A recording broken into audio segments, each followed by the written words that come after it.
Ишғал, репрессиялар, халқымызны сусып, ишғалчылерге бойсунғанымызны естейлер. Ама біздер сербестлік север. Залемлерге бойсунмаған, олар оғынды ичте тыс чөкмеген миллетміз. Сен Қырымдасың ма? Яда ярымада тышындасың ма? Ғайелеріміз, интылуларымыз бір олмалы. Епіміз ватанымыз сербест олмасы, гүллемесі үшін çalışмалымыз.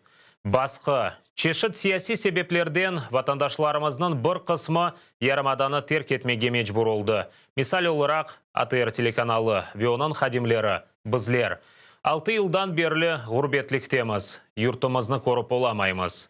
Қырымда олсақ, белке чоқсы шейлеріні олғаны кібайтып оламаз едік. Шымды есе біз халқымызға қаршы олған ақсызлықларыны дүнияға білдіреміз. Аққымызны талап етеміз. Өз ноқтайы назарымызны ачық айдын сеслендіреміз. Айта жағым, не ерде олсақ біле күн, ватанымыз азат етілмесі үшін не яптым деп түшінмеліміз. Біріміз, сербес ватанымызда яшамақ үшін не япқаны аққында өз-өзіне суал беріп, жауап бермеге тырышсын. Қырымдасың ма? Дүнияның башқа бір көшесіндесің ма? Халыққа қаршы çalışма, халыққа зарар кетірме, бойсунмаған миллетімізні утандыртма. Не ерде олсақ та, біздер күчленіп, білгілі олып, ватанымызға қайтмалымыз.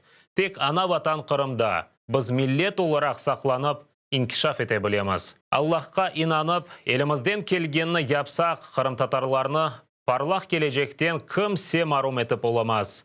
Яқын вақытта Yüce Раббиміз бойсунмаған халқымызға, сербест ватанымызда топлашып, девлетчілігімізні құрып, яшамаға насип етсін.